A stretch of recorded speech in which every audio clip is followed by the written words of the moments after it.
In this lecture of demography, we will be discussing in detail mortality rates. And as you all know that mortality rate means the death rates, and these are the most important indicators to assess the health status of a country. So, how do we calculate the epidemiological indices in our country? We have three tools for measurements. These are rates, ratios, and proportions. We have already discussed them in detail in our lecture, but to give you a recap, we will be discussing them briefly. So, how do we define a rate? An occurrence of some particular event in a given population in a defined geographical area in a specific time period is known as a rate. And we have multiple types of rates, which can be mortality rates, morbidity rates, disability rates. All these three important rates indicate the health status of a country. Then we have ratios in which the numerator is not a part of denominator. It shows a relationship between two quantities. For example, ratio of patients who have developed tuberculosis to those who have developed asthma, or ratio of patients who have cervical cancer as compared to those patients who have breast cancer. So the two variables are not related to each other. These are two quantities where the numerator is not part of denominator. Then the another important tool which we have for measurement is known as proportion. It's a ratio which indicates the relationship and magnitude of a part of a whole.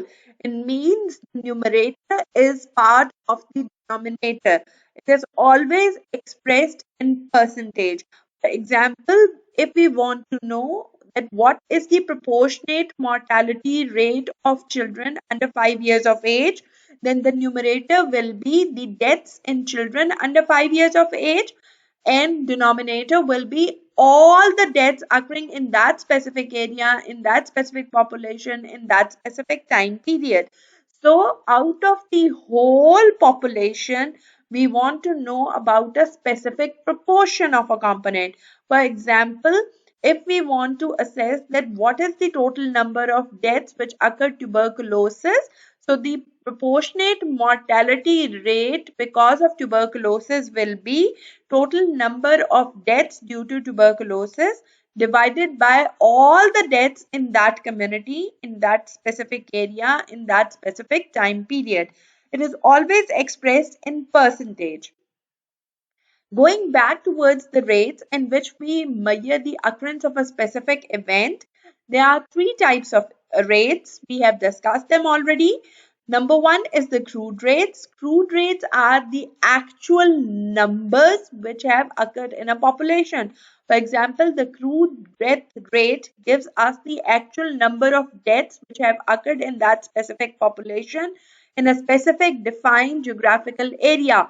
Crude birth rate will give us the specific number of live births in that area. If they are representing the original number, then why do we call them as crude rates? Because they cannot be specified on the basis of age, gender, and cause. If we want to be much more specific, then we want to calculate the specific rates. For example, if we want to know that what is the crude death rate of a community, and we also want to know that what is the death rate because of a specific particular reason, then we will be calculating specific rates. For example, specific mortality rates in females. For example, maternal mortality rate in a community. For example, deaths due to accidents. For example, um, deaths due to tuberculosis, for example, deaths due to coronavirus 19. So these are specific rates. When we want to calculate the rates of a specific area to another area, we cannot compare them until and unless we have the same denominator. For example, in population A, if there is 5,000 population, and in population B, where we have 50,000 population, then the rates cannot be compared on the basis of only specific rates because the denominators are not constant. On the basis of calculating percentages, we cannot standardize those rates. So what do? We use the method of standardization and we calculate standardized rates for comparisons at the international level. The process of standardization can be by two means: direct standardization and indirect standardization, which we will be discussing in detail in lectures of epidemiology. So let's move forward with crude death rate. As I have already mentioned many times, that crude means the actual number of deaths in a specific community in a specific time period divided by the mid-year population of that community in that specific time period into 1000. Okay, let's move towards the specific death rates. Let's calculate the age specific death rates. For example, if you want to calculate the age specific death rate of a specific age group, then the total number of deaths which have occurred in that specific age group in a specific community in specific time period divided by the total number of persons of that particular age group in 2000 will give us as age specific death rates. For example, if we want to calculate the total number of deaths which have occurred in children under 5 years of age, so we are much more interested in calculating age specific death rate for under 5 children. So our formula will be converted into number of deaths of children under 5 years of age group in a specific community in a specific time period divided by the total number of all the children under 5 years of age in that community in that particular time period into 1000 will give us 8 specific death rates. So we can calculate 8 specific death rates in different age populations.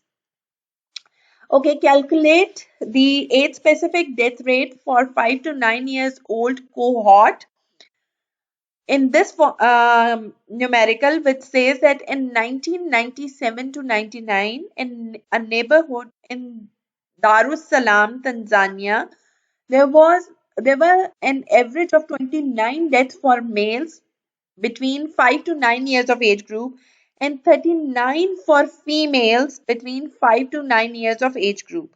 At this time, there were 11,525 males and 11,657 females. So the age specific death rate for the 5 to 9 years old cohort you have to calculate. Please calculate.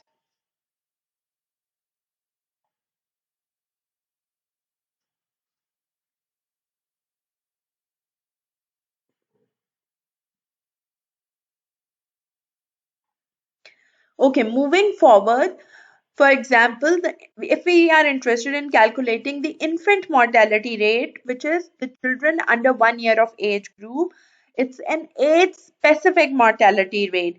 Actually, the formula should be the total number of deaths of children below 1 year of age group in a specific area in a specific time period divided by total number of all the children under 1 year of age group in that community in that specific time period in 1000. But as the our population registers are not maintained well and we have high infant mortality, high neonatal mortality, high perinatal mortality, which are in which the deaths are not registered, so we do not have the actual number of children under 1 year of age group. So we calculate this rate by using the denominator of total number of live births in an year in that specific area in that specific community. So it is actually not a rate, it is a ratio between live births and total number of deaths in children under 1 year of age group. But for international comparisons where the death registers are not maintained well, where the population data is very, very variable. This formula is used to calculate infant mortality rate throughout the world. And let me tell you and let me emphasize here that infant mortality rate is the most sensitive indicator which tells us about the health status of a community, because if the infant mortality rate is high, it shows poor service provision to the pregnant ladies and to the children under 1 year of age group. It shows poor immunization services. It shows poor family planning services. It shows poor antenatal care services. It shows that the delivery services are not good. It shows that the healthcare service provision to the newborn babies is not well. So it is the most sensitive indicator which is calculated for the international comparisons to assess the health status of any country. So in 1995, Niger had 548,000 births. In 1996, the country registered 74,528 deaths to the children under age 1. So calculate the infant mortality rate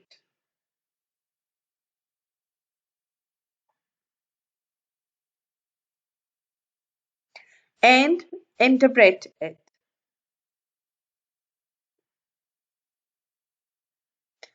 Moving forward, there's another important indicator which is used to assess the healthcare service provision. This is known as early neonatal mortality rate. The early neonatal mortality rate is actually the death rate of the children within 7 days of their birth. And again, it's a ratio between the death of the children under 1 year of 1 week or under 7 days of the age group in a specific community in that specific area, divided by the total number of live births in that area into 1000. Again, it's a ratio, it's not a rate. So moving forward, the late neonatal mortality, as the early neonatal mortality period was the time period between live births up to 7 days. The late neonatal period starts from the 7 days and it ends about to the 28 days of life. So the deaths during 1 to 4 weeks, between 1 week to 4 weeks, is known as late neonatal period. And if deaths have occurred before week 1, it is considered as early neonatal mortality period. Again, the denominator is live births in that specific area, in that specific year. For late neonatal mortality rate as well. Post neonatal mortality rate is calculated from 4th weeks onwards up to 52 weeks. Again, the denominator is live births in that area, in that year into 1000. So when we want to calculate the infant mortality rate, we have to add up the early neonatal deaths which have occurred between first 7 days, postneonatal deaths which have occurred between week 1 to 28 days of life, that is 4th week, and the postneonatal mortality rate which extends from 4th week to the 52 weeks of the life. If we add the early neonatal, late neonatal and postneonatal mortality rate of a country, we can calculate the infant mortality rate of that country as well. So, in Australia, there were 1,041 pregnant ladies, and out of these 1,041, 725 got treatment for antepartum complications, while 316 never had the complications for um, antepartum hemorrhage.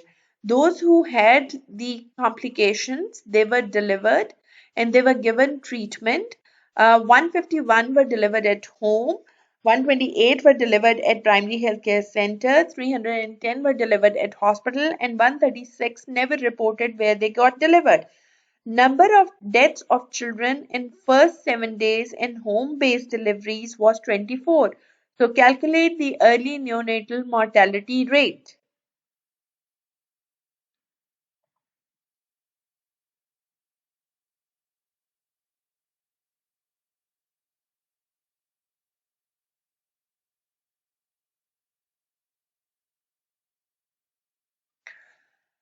Our next important health indicator is maternal mortality rate, which shows the number of deaths which have occurred in a pregnant female because of the complications related to pregnancy or in the postpartum period.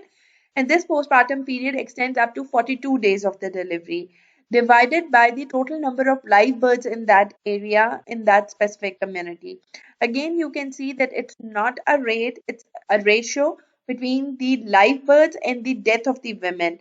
Let me clarify here that maternal deaths are basically the deaths of the women who are pregnant, and pregnancy related complications can end up in maternal deaths. If the death has occurred because of any accidental reason, even if it is in pregnancy, it is not calculated as maternal death. This time period extends up to 40 days of termination. So pregnancy, during delivery, and during postpartum period, if any complication has resulted in maternal death, it will be calculated in maternal death irrespective of duration of pregnancy and irrespective of the site of the pregnancy. Now coming towards the denominator, as you can see, the denominator used to calculate the maternal mortality was live births. Why this has been used in developing countries? Because majority of the pregnancies are not reported and we do not know what is the exact number of the females who are pregnant and how many of them are dying because of the pregnancy related reasons. So this denominator is used, which is actually a ratio. So it is known as maternal mortality ratio, but it is used for the comparisons where the pregnancies are not registered, and generally people call it as maternal mortality rate. But in true sense, if somebody asks you to calculate the maternal mortality rate, you have to use in the numerator the total number of females who are dying because of the pregnancy related reasons even after the termination of the pregnancy for 42 days, divided by all the females either of the reproductive age group or those who are pregnant and within the reproductive age group. So this will calculate the maternal mortality rate in true sense. But this maternal mortality rate is not utilized in developing countries where the pregnancies are not reported, and we use total number of live births to calculate the maternal mortality ratio, which is actually represented as maternal mortality rate. Is that clear to you all? So for this numerical, calculate, it says that 84 maternal deaths in 2008 among state residents, 1,30,000 live births in 2008 to state residents. So how many number of maternal deaths per 100,000 live births have occurred? And you can very well imagine the maternal deaths divided by the total number of live births have shown the maternal mortality ratio, but it is represented as maternal mortality rate. So for calculation of perinatal mortality rate, it includes the early neonatal mortality rate, which was the death under 1 week, plus all the stillbirths. All those babies who are uh, born after completion of 28 weeks of pregnancy, uh, and they are not born alive, plus the live babies who died before completion of 7 days of their pregnancy are included in the numerator, and in the denominator, stillbirths and live births are included to calculate the perinatal mortality rate. Again, a very sensitive indicator which assesses the utilization of healthcare services for the pregnant ladies as well. Survival rate, total number of patients who remain alive after 5 years of the treatment, divided by the total number of patients diagnosed or treated with a particular disease into 100 represent the survival rate. And mostly the survival rates are calculated um for deadly diseases and particularly for the cancers. And we calculate that 5 year survival rate after ovarian cancer, 5 year survival rate after cervical cancer, 5 year survival rate after diagnosis of the oral cancers, etc. And we compare that which cancer has much more higher survival rates. So, concluding this rates which we have discussed today, your last task is to fill in the table which is given. It gives the Maya, it gives the numerator, denominator, and the constant, and you have to fill this table and submit all the numericals in this table to me by the date which will be assigned to you in a minute. Thank you so much.